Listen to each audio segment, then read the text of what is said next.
Mesdames, Messieurs, bonjour et bienvenue sur notre chaîne YouTube. L'information vous place au sommet du monde. Alors, si vous êtes nouveau, abonnez-vous et cliquez aussi sur la cloche de notification pour ne plus rien manquer. On commence. Le fondateur du groupe russe Wagner soutient le capitaine Traoré, nouvel homme fort du Burkina Faso. Interrogé sur un éventuel recours au service de la Russie ou du groupe Wagner pour combattre les mouvements terroristes, le capitaine Ibrahim Traoré a cité Moscou comme un partenaire parmi d'autres.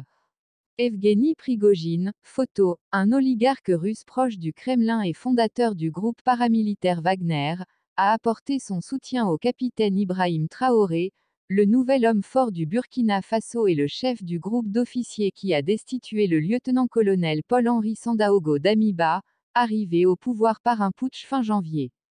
Je salue et j'apporte mon soutien au capitaine Ibrahim Traoré, a déclaré Evgeny Prigojine dans une publication sur les réseaux sociaux de son entreprise Concorde.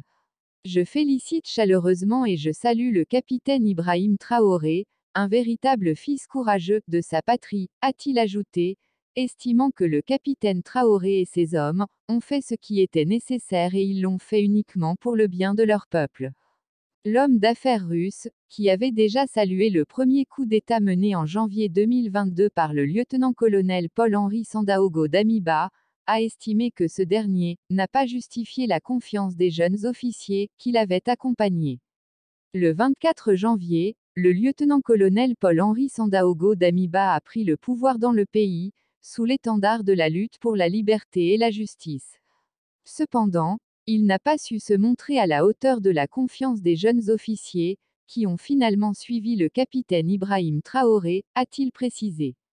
Dans un communiqué publié le 1er octobre dernier, au lendemain de la destitution du lieutenant-colonel Paul-Henri Sandaogo Damiba, les putschistes menés par Ibrahim Traoré avaient évoqué des divergences avec le président de la transition déchu, en raison de notre ferme volonté d'aller vers de nouveaux partenaires, prêts à nous aider dans notre lutte contre le terrorisme.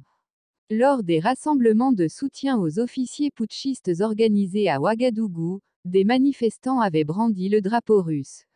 Interrogé par les médias, le capitaine Traoré est cependant resté évasif au sujet d'un recours au service de la Russie ou du groupe Wagner pour combattre les mouvements terroristes, en citant Moscou comme un partenaire parmi d'autres.